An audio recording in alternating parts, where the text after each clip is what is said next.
প্রথমেই দেখিয়ে দিচ্ছি মশলাগুলো। আশা করি মশলা দেখে বুঝতে পারছো আজকে কিন্তু আরেকটি নতুন রেসিপি নিয়ে তোমাদের সামনে হাজির হয়ে গেলাম। তো আজকের রেসিপিটা কিন্তু সবাই ঘরে ঘরে প্রত্যেক রবিবারে কিন্তু হয়েই থাকে কম বেশ।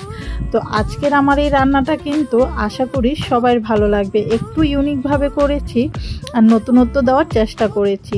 তো কথা না বাড়িয়ে সোজা চলে যাব রান্না করতে। তো এদিকে মশলাগুলো করা হতে থাকে আর আমি তোমাদেরকে বলে দিচ্ছি, তোমরা যারা যারা আমার চ্যানেলে নতুন আছো বা ভিডিওটা প্রথমবার দেখছো তারা কিন্তু অবশ্যই চ্যানেলটিকে সাবস্ক্রাইব করে দিয়ে পাশে থাকা বেল আইকনটি ক্লিক করে দিও, যাতে আমার ভিডিও নোটিফিকেশন তোমাদের মোবাইলে পৌঁছে যায়।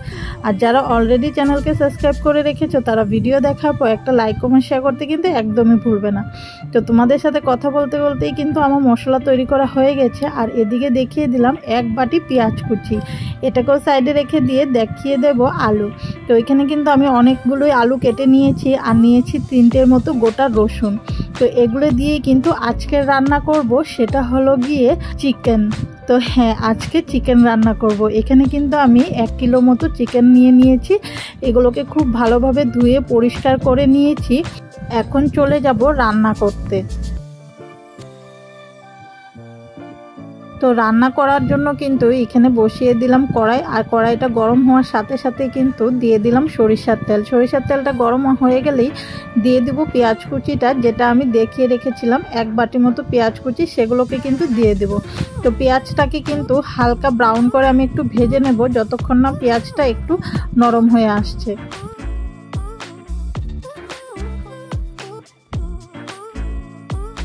পেঁয়াজটা কিন্তু এখানে ভাজা ভাজা হয়ে গেছে, দেখতেই পাচ্ছ কতটা সফট হয়েছে। এখন দিয়ে দেবো কিছু গোটা মশলা। তো প্রথমেই দিয়ে দিলাম কয়েকটা তেজপাতা, দিয়ে দিলাম কয়েকটা গোটা গরম মশলা, যার মধ্যে ছিল দারচিনি, এলাচ, লবঙ্গ আর গোলমরিচ। এগুলোকে দিয়ে কিন্তু সুন্দর করে পেঁয়াজের সাথে ভাজতে হবে যতক্ষণ না গোটা গরম মশলা একটা ফ্লেভার চলে আসে।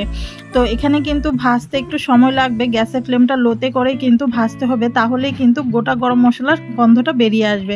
তারপরে দিয়ে দেবো 3টে গোটা রসুন, যেটা দেখিয়েছিলাম সেটা দিয়ে তৈরি করে রাখা মশলার পেস্টটাও দিয়ে দিব। দিয়ে তার সাথে মশলা বাটি ধোয়া সামান্য একটু জলও দিয়ে দিব, যাতে মশলাটা ভাজার সময় কোনো রকমের পুড়ে যাওয়ার সম্ভাবনা না থাকে।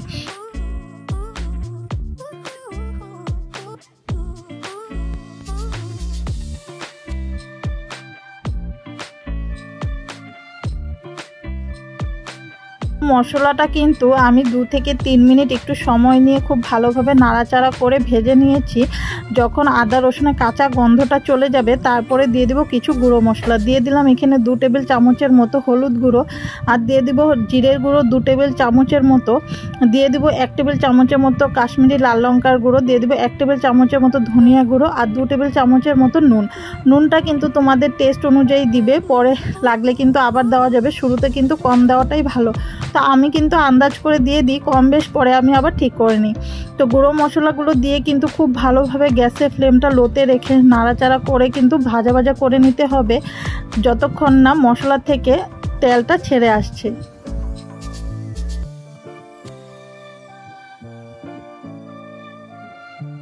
তো মশলাটা খানিকটা কষিয়ে নিয়ে কিন্তু ধুয়ে রাখা চিকেনগুলো এখানে আমি দিয়ে দিব।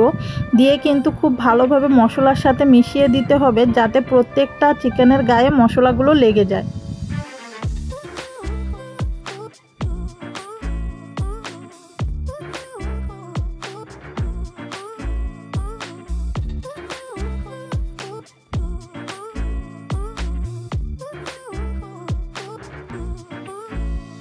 মশলার সাথে চিকেনটা খুব ভালোভাবে মিশিয়ে নিয়ে কিন্তু ঢাকা চাপা দিয়ে গ্যাসের ফ্লেমটা হাইতে রেখে আমি 5 মিনিট জাল করে নেব। 5 মিনিট পর কিন্তু ঢাকনা খুলে দেখতে পাচ্ছি অনেকটাই কিন্তু চিকেনের থেকে জল ছেড়ে দিয়েছে। তোমরা দেখতেই পাচ্ছ কতটা সুন্দর জল ছেড়ে আসছে। এখন কিন্তু আবারও খুন্তি দিয়ে খুব ভালোভাবে একবার নাড়াচাড়া করে দেব।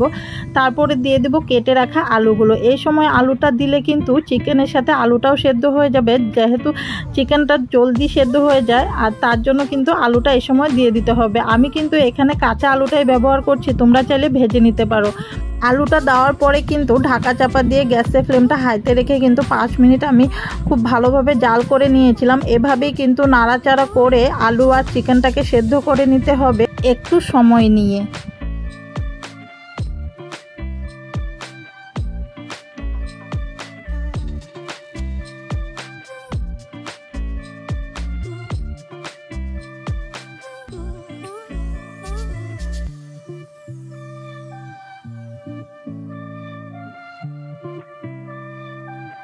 তো এদিকে কিন্তু চিকেনটা প্রায় সেদ্ধ হয়ে গেছে 80%-এর মতো, তোমরা দেখতেই পাচ্ছ। আর খুব সুন্দর কিন্তু একটা কালার চলে আসছে। আর এই সময়টা কিন্তু আমি গ্যাসের ফ্লেমটা মিডিয়ামে করে দিয়েছি, যেহেতু এখন অনেকটাই জল টানাতে হবে, তার জন্য কিন্তু গ্যাসের ফ্লেমটা মিডিয়ামে করে দিয়ে খুব ভালোভাবে খুন্তি দিয়ে নাড়াচাড়া করে দিয়ে এটাকে ঢাকা চাপা দিয়ে রেখে তারপরে চলে যাব বাকি মশলা তৈরি করতে। তো এদিকে কিন্তু একটা চিকেন আমি টেস্ট করার জন্য সাইড করে রেখেছিলাম। আর এদিকে কিন্তু আমি একটা বাটির মধ্যে দিয়ে দিচ্ছি কিছু গোটা গরম মশলা, যার মধ্যে ছিল দারচিনি, এলাচ, লবঙ্গ, কয়েকটা গোলমরিচ, একটা বড় এলাচ, এক টুকরো জয়িত্রী আর ছোট্ট এক টুকরো জায়ফল। এগুলোকে কিন্তু আমি মিক্সচার গ্রাইন্ডারে একটু জল দিয়ে পেস্ট করে নেব। যেহেতু আমি মিক্সচার গ্রাইন্ডারে করেছি তার জন্য কিন্তু পেস্টটা একটু লিকুইড হয়ে গেছে, পাতলা হয়ে গেছে, কোনো ব্যাপার না, এতেই হয়ে যাবে। তো এদিকে কিন্তু মাংসটা পুরোপুরিভাবে কিন্তু কষানো হয়ে গেছে, দেখতে পাচ্ছ তেল থেকে কিন্তু ফেনা ছাড়তে শুরু করে দিয়েছে, তার মানে আমাদের মাংসটা কষানো হয়ে গেছে। এখন কিন্তু নাড়াচাড়া করে দিয়ে তারপর দিয়ে দিতে হবে আমাদের গ্রেভির জন্য জল। তো এখানে কিন্তু জলটা আমি আগে থেকে গরম করে রেখেছিলাম, গরম জল দিলে কিন্তু খুব ভালো একটা টেস্ট আসবে। তো এখানে ঝোলের জন্য কিন্তু আমি জলটা দিয়ে দিচ্ছি, যেহেতু এটাতে বেশি একটা ঝোল রাখবো না তার জন্য কিন্তু পরিমাণটা বুঝেই দিতে হবে। তো জলটা দিয়ে কিন্তু খুন্তি দিয়ে খুব ভালোভাবে নাড়াচাড়া করে দিয়ে একটা বলক আসার অপেক্ষা করতে হবে।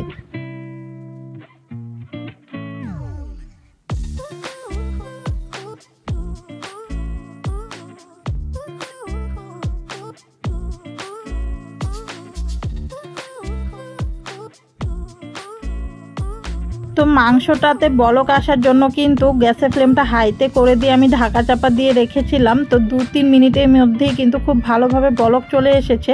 এখন কিন্তু দিয়ে দেব তৈরি করে রাখা মশলার পেস্টটা, দিয়ে কিন্তু খুব ভালোভাবে মিশিয়ে নিয়ে ঢাকা চাপা দিয়ে গ্যাসের ফ্লেমটা লোতে রেখে কিন্তু একটু সময় নিয়ে রান্না করতে হবে, যাতে প্রত্যেকটা মশলার ফ্লেভার মাংস আর আলুর মধ্যে ঢুকে যায়। আমি কিন্তু মাংসটা যেটা টেস্ট করার জন্য সাইডে রেখেছিলাম সেটা টেস্ট করে দেখলাম সামান্য একটু নুন কম আছে, তার জন্য কিন্তু আমি একটু নুনও ব্যবহার করেছি পরে। তো দিয়ে কিন্তু ঢাকা চাপা দিয়ে রেখেছিলাম 2 থেকে 3 মিনিটের মতো। তারপরে দেখতেই পাচ্ছ কতটা সুন্দর কালার হয়েছে আর কত সুন্দর ঝোলের টেক্সচারটা এসেছে। তো এই সময়ে কিন্তু নামিয়ে নেব আমরা।